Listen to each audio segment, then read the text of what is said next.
Turasubiye kubahereza mwiriwe canke mwaramutse bivanye naho buri umwe wese adukurikiye aherereye banywanyi bacu ndahwema gukurikira amakuru n'ibiganiro vya misi yose dushikiriza kuri mbonesha kure ya Hejuru TV n'umwanya w'ayandi makuru agezweho tugiye kwibanda mu mutekano hamwe na politike ntuze gucikwa. Hari ikiganiro cabereye kuri Twitter kirimwo Pacifique Ninahazwe, Gilbert Niyonkuru yahameje ko Pacifique Ninahazwe ari muvyara wiwe, tukaza kurebera hamwe kandi vyatangajwe na Bob Rugurika hamwe na Willy Nyamitwe muri ico kiganiro cagarutse ku mipanga n'amakuru hariko harakwiragizwa ku mbuga ngurukana bumenyi zigiye zitandukanye aba kuri Facebook no ku mirwi itandukanye WhatsApp, dore ko n'abantu benshi bariko barayavuga ko ugutandukanye, ariko bose ico bahurizako nuko bafise ubwoba b'imipanga yoba iriko iraherezwa imbonerakure. Benshi bakibaza ico umunyababanga mukuru w'umugambwe Reverien Ndikuri yoba azishura inama nshingamateka mu gihe umwanya n'umwanya ashobora guhamagazwa kugira ngo asigure ivyo bintu. Nibara ku gihugu n'agahomera bonwa, ariko dore uko vyose vyatanguye. Pacifique Ninahazwe na Gilbert Niyonkuru bafise ico bapfana nk'uko muri aya makuru mukaza kukikurikiramwo.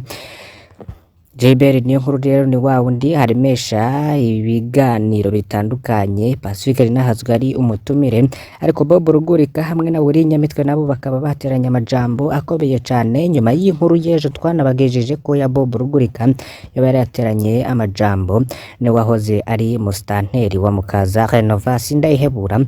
Muri aya makuru rero mukaza gukurikira ikiganiro gikomeye ariko kinateye ubwoba kihavugiyemo amajambo menshi agiye atandukanye vyabereye kuri Twitter zabo bagabo uko ari bane. Vyatanguye Pacifique Ninahazwe akora tweet ku mipanga yazomwe mu gihugu c'u Burundi bigatera abantu ubwoba kuko hari iri guhabwa imbonerakure. Pacifique Ninahazwe rero akasigura ko ari ibara ku gihugu. Gilbert Niyonkuru akaba yaraje agira ati ukuri gushirira mu kuyaga kandi ni vyiza kwirinda kujana nyabahururu. Pacifique Ninahazwe sindiko ndamuburanira, ariko ku mwuga wacu nukuraba neza ico umuntu yavuze tutamuremetse intebe ishushe. Soma neza ndazi ko igifaransa ukindusha information si elle confirme. Willy Nyamitwe nawe akaba yaraje yishura Gilbert Niyonkuru. Willy Nyamitwe akaba yaragize ati hariho uburyo bwo gukwiragiza urukurukuru ku ruyeri ku rwenge nk'uko womengo ntaco wavuze. Ico nawewe ndazi ko kinsumvya, noneho barayamaze mu Kirundi ngo uwushikiriza igitutsi niwe mutukanyi, abandi ngo hamwe wabukaranga nari munsi y'urujo. Gilbert Niyonkuru hagaruka kwishura Willy Nyamitwe agira ati cher grand frère Willy Nyamitwe, utsinzwe ntibazindaho kandi ukuri guca mu ziko ntigusha. Mwakoze kuri iki kiyaga, ahubwo reka ndabinginge muzokwitabire deba muhurira Pacifique Ninahazwe muri emission agahaze mutange umuco kuri no nkuru, mbaye ndashima murare aharyana. Willy Nyamitwe nawe akaba yaraje yishura Gilbert Niyonkuru agira ati ugeze neza nk'umumenyesha makuru wa RPA ukaba na muvyara wa Pacifique Ninahazwe kwiyemerera ko ari RPA yavuga ivyarukote nivyo mwaraterera mukongera mukitabira. Erega abarundi barazi ukuri nico gituma ibihuha nk'ivyo bitabaca ivutu, barirabira bagatwenga bakirenganira. Gilbert Niyonkuru nawe akaba yarishuye Willy Nyamitwe agira ati urakoze kunshimirira ko nakwibukije ko ukuri wari wirengagije, wavuze ukuri Pacifique Ninahazwe ni muvyaranje. Hari ivyabandanije rero n'ubundi Gilbert Niyonkuru agira ati ntihenze narabekubariye live muri studio za Radio RPA waserukiye CNDD-FDD mu kiganiro abaduserukira vya barukoti vyarabaye urabizi, ndakubaha kandi sinzokuburira isoni. Willy Nyamitwe mu kwishura Gilbert Niyonkuru nawe akaba yagize ati muvandimwe urazi neza ko isoko iyo ribaye rimwe mu mwuga wacu riba ridakwije ibituma abantu baryizera. Iyo RPA yihaye gukwiragiza amakuru y'ibinyoma no gucanishamwo abonse rimwe, hama Pacifique Ninahazwe akabizana ngo arabonetse amakuru. Urumva ko ari bimwe nita guterera ukiyitabira. ivyo ni vy'abagabo batatu, ariko Bob Rugurika nawe mu nyuma yaje kuhagera akaba yishuye buri Nyamitwe muri tweet ndende yakoze ku rubuga rwa X. Bob Rugurika rero nawe akaba yagize ati Willy erega ingorane igihugu caguyemwo ni iyi nyene depuis 20 ans gitwarwa n'ababeshi kuva ku mukuru w'igihugu gushika kuri mwebwe abahanuzi. Abarundi ni bisanzwe ko batakigira ico bafatira ko mu kumenya ukuri n'ibihuha kuko ni gake abategetsi bababwira ukuri. None ijambo ngo ça c'est le nyamitwisme ntuzi ko ryaje mu Burundi kubera amarementanye yawe.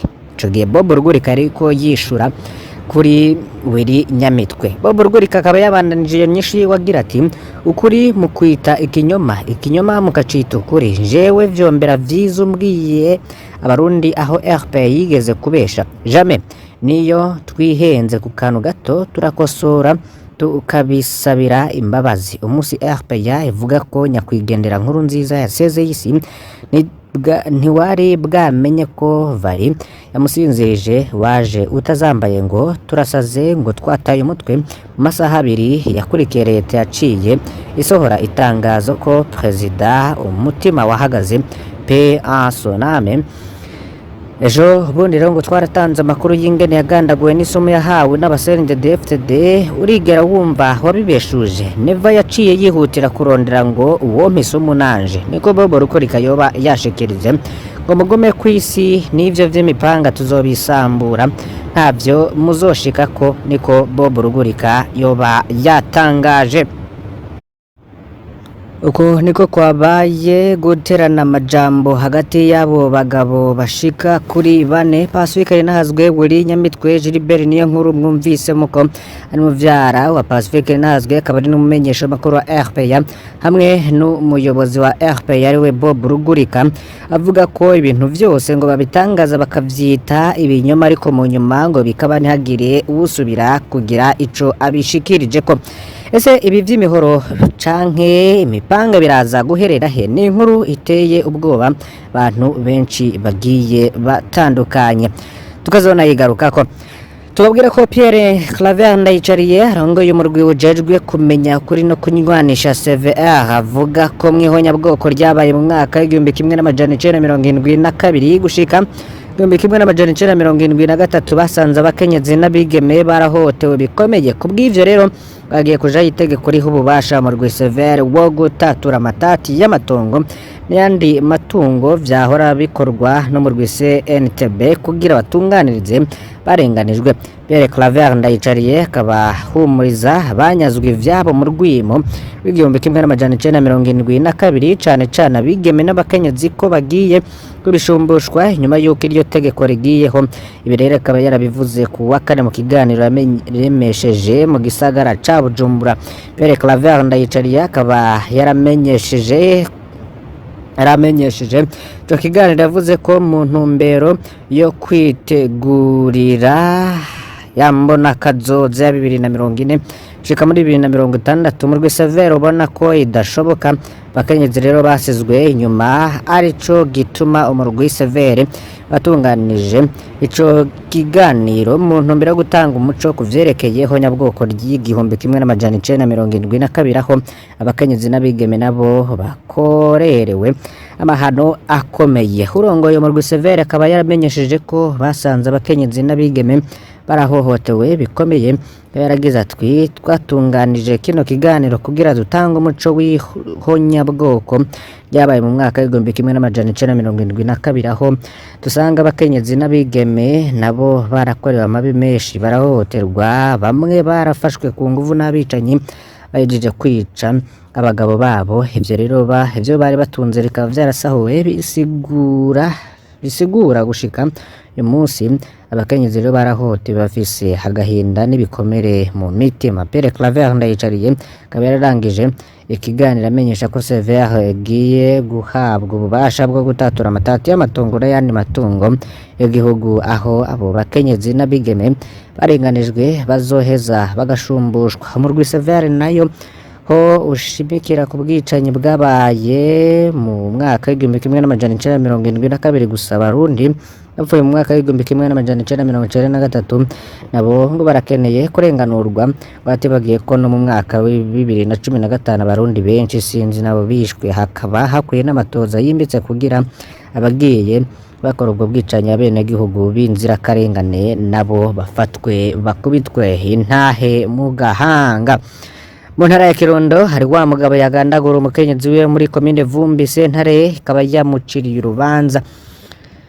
Sentare nkuru y'igihugu ya Kirundo kuri uyu wa gatandatu kwezi kwa kane 2024 yaciriye citegetse ari ku rubanza rwo gufunga ubuzima bwose no gutanga miliyoni 25 z'indishi y'akababaro. Yahanishije kandi umunyerero wo gufungwa imyaka 2 uwitwa Kiana Rwasa yahaye indaro ngende gukora ico caha. Abajejwe intwaro muri komine Vumbi bakeshwa ayo makuru bavuga ko mugabo yaburanye emera icaha bitegetse Eric akaba yaraganaguye umukenyezi we Chantal niyo nkuru kuwa 31 kwezi kwa gatatu 2024 mutemaguje umupanga ku itariki rero ya kane kwezi kwa kane 2024 niho yafatwa nyegejwe n'uburyo Kiana Rwasa. Jennifer Kankindi musitanteri wa komine Vumbi rahanura rero abubakanye kuja inama n'ingingo umwe wese akamenya ko urugo ari babiri bubahane kandi birinde kurenga ibigo.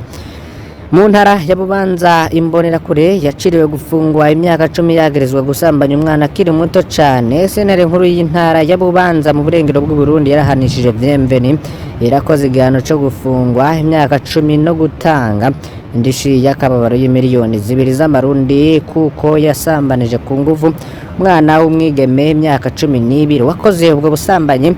No umunywanyi w'umuhari w'urwaruka rw'umugambwe CNDD-FDD yaburanye yemera icaha ku bwarimwe mu masoko yegereye iyo dosiye. Ubwo busambanyi rero bukaba bwarakozwe ku itariki ya 27 Ntwarante 2024 n'imbonerakure yakora mu nzu ku mutumba Rugunga muri komine Bubanza. Abavyeyi siho bari bagiye ku mirimo igihe umwana w'umwigeme w'imyaka 12 yari wenyene mu nzu yari wenyene mu nzu hari kumwe n'umukozi wo mu nzu ari mu gihe c'ibibazo bamusize mu nzu. Uwo mukozi wo mu nzu acara musambanya ku nguvu niko ababanyi bigana. Mbere ya sentare irakoze ikaba yaraburanye yemera icaha aranasaba n'ikigongwe. Tinaryamitse uwo mukobwa ku kirago nca ndamufata ku ngufu niko yemeje mu rubanza rw'ikibiriraho rwo kuwa 29 Ntwarante. Wasambanijwe nubwo yari amerewe nabi yari yubahutse kuvuga uwamugiriye nabi kuko yari yamuteye ubwoba. Abaforoma rero nibo babonye ivyabaye mu gihe ajanwa kw'ivuriro kuvurwa n'abavyeyi biwe maze gutabaza babwira ko yumva ububabare. Yarateye ubwoba uwo yasambanijwe nubwo rero inyuma ububabare yari yihanganye ntiyavuga ubwo bubabare ku bavyeyi babo. Yagiye rero kuvuga iyo ngorane maze gushikanwa ku bitaro aho yari hajejwe kuvurwa. Niko umwe mu bo mu muryango yashikirije uwo yakoze ubwo busambanyi rero akaba yaraciriwe imyaka 10 no kuriha miliyoni 2 z'amafaranga y'amarundi y'indishi y'akababaro. Mu ntara ya Cibitoke abajejwe intwaro ku rwego rwa hasi mugina baragabishwa ko bazofatirwa ibihano. Niko ikinyamakuru SOS Media Burundi candika karaheze iminsi buramatari w'intara ya Cibitoke muraroko bashira uburengero bw'u Burundi yaragirishije inama y'umutekano abajejwe intwaro muri komine Mugina. Harabaye kutumvikana ku rudandazwa rw'amagendo rukorwa mu Rwanda nabo muri iyo komine. Muri iyo nama buramatari wa Cibitoke ntiyari umunwa mu kwagereza abajejwe intwaro ko bafise uruhara mu rudandazwa rwo mu Kinywabi n'u Rwanda. Ntibishobora gukora urudandazwa nabo hakurya tabayemwe uruhara rw'abajejwe intwaro ngaha. Umuntu wese abifisemwe uruhara n'umwansi w'u Burundi impuzi ivyo murimwo uzofatozwa azohanwa vy'akariro ndabagabishije. Niko Kahame Bizoza yashikirije. Indongozi mu ntwaro zozo zamenyesheje ko zitahari ku busa ati turaterwa ubwoba ko dushobora kwicwa n'abakora urwo rudandazo rw'amagendo barakomeye. Turasaba ahubwo washika no gutsimbataza umutekano ngaha kandi nta bidandazo bizosubira guhanahanwa biciye mu ruzi ruhwa rugabura Burundi n'u Rwanda ku ruhande rwa Cibitoke. batowe mu ntwaro ariko ntibadumye urutoke ku bakora urwo rudandazwa rw'amagendo. Imbibe zo hasi hagati y'u Burundi n'u Rwanda zarugawe n'u Burundi kuva mu kuwa 11/0 uyu mwaka wa 2024.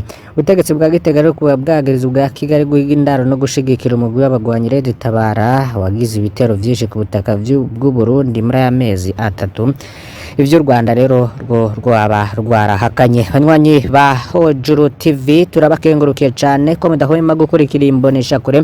Basabe kugira ngo ntimuze gucikwa n'andi makuru tuza kubagezaho kuri uyu mugoroba. Tubafite byinshi ku matora yimirije y'umukuru w'igihugu.